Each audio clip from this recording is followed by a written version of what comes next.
Ok. Alors dans la recette là, j'ai pas de miel avec moi. Ce que je vais faire. Ça marque à point, hein? Comment? Non, ça c'est ganache au chocolat. C'est la ganache. Ça c'est la ganache. Ouais, on va passer à la ganache au chocolat. Ouais, j'ai pas de miel. Donc ce que je vais faire, je vais ajouter autre chose. Je vais ajouter de la trémoline. Alors, en gros,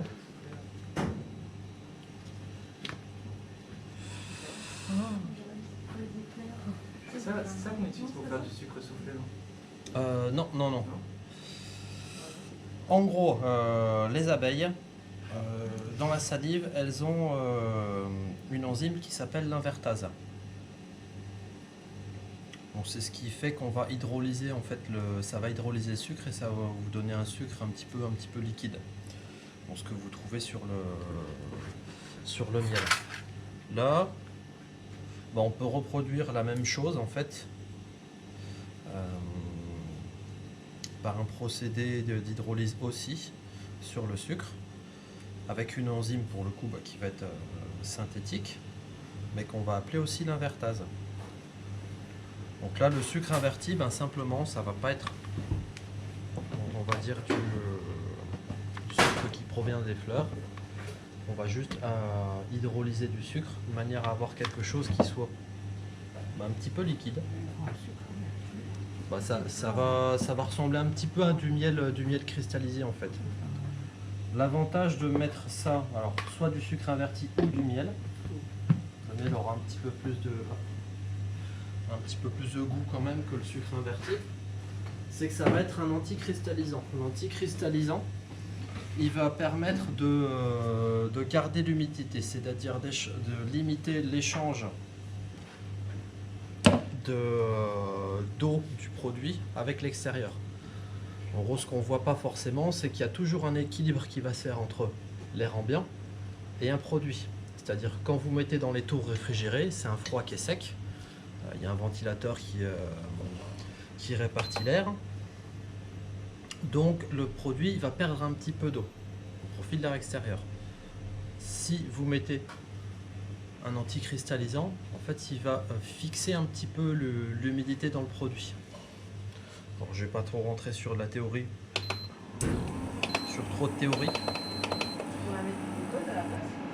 Je pourrais mettre du glucose aussi, ouais, pourquoi pas. Donc sur la ganache, je vais déjà chauffer la crème.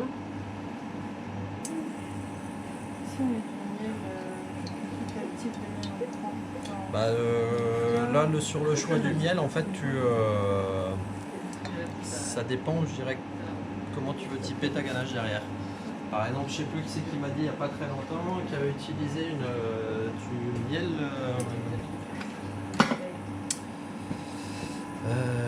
Ça va me revenir. Non, pas du miel de sapin. Non, de châtaignier. Celui-ci, il est un petit peu, il est assez fort en goût quand même. Mais tu vois, les gens n'ont pas trop aimé quand même. Ça peut se comprendre.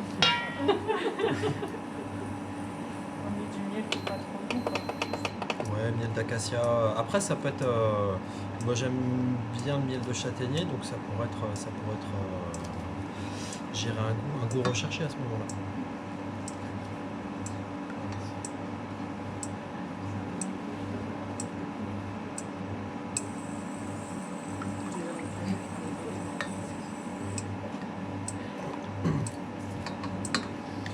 Donc en gros là j'ai déjà chauffé la couverture, je vais juste vérifier qu'elle soit pas trop froide. Tu dois la monter à quelle température pour qu'elle soit bien brillante? Bon, la brillance ça va pas être forcément la température. L'idée là ça va être d'avoir une ganache qui sera plutôt à 45 degrés. Une fois qu'elle sera réalisée, de la couler un petit peu comme un glaçage, c'est-à-dire qu'elle soit suffisamment fluide. Vous ayez quelque chose de bien plat et, au niveau de la finition de la tarte chocolat, parce que ce qui se passe fréquemment c'est que certaines fois la ganache Enfin, le chocolat commence à cristalliser un petit peu dans la ganache, vous versez, puis ça fait des petits tas et c'est pas bien régulier. Là, je vais réchauffer un petit peu le chocolat.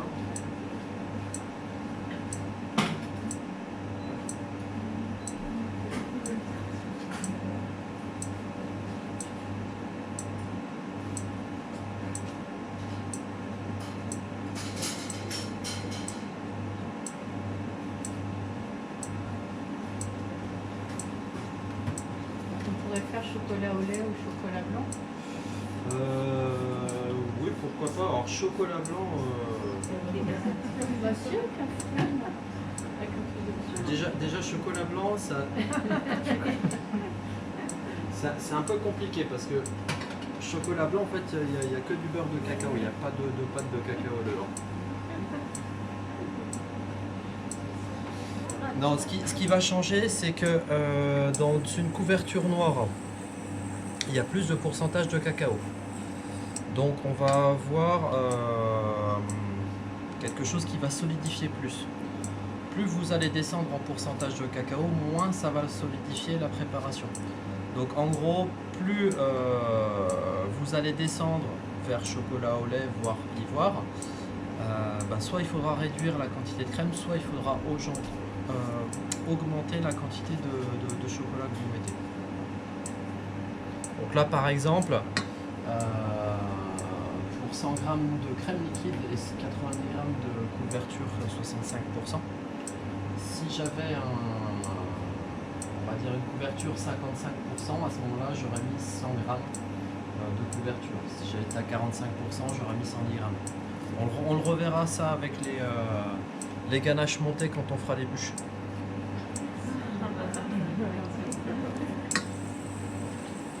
Mais on fera lesquels, genre les tradis qui sont dans les boulangeries ou les trucs un peu plus rigolos?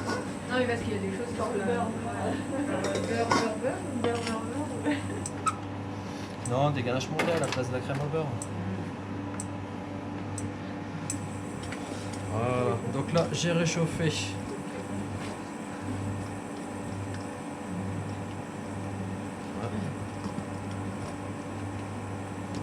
Ouais, je crois que Mélanie a dû avoir un souci. Question, on va essayer de reproduire la ganache à la maison. On peut prendre des tablettes de chocolat de commerce pour faire Oui, pourquoi pas, ouais. Si vous prenez des tablettes de chocolat, il y en a une qui est assez fluide pour le coup, qui est sympa. C'est dans la marque Van Houten, le bio en 60% dessert. Il est sympa, ça marche bien pour les mousses, il a une bonne fluidité. Les ganaches aussi, j'ai été surpris au mois d'avril quand j'ai...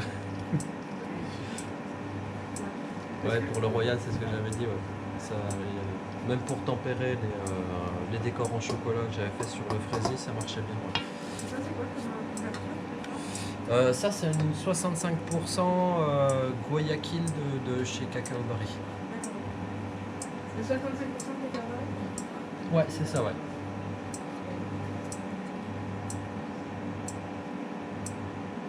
Parce que finalement, toutes les autres marques, ça va être moins lisse, quoi, c'est ça? Pour la qualité du chocolat? C'est pas que c'est moins lisse, c'est que si t'as pas un chocolat de couverture, le chocolat sera peut-être un peu moins fluide. C'est pas très grave, mais ça va se voir en fait sur la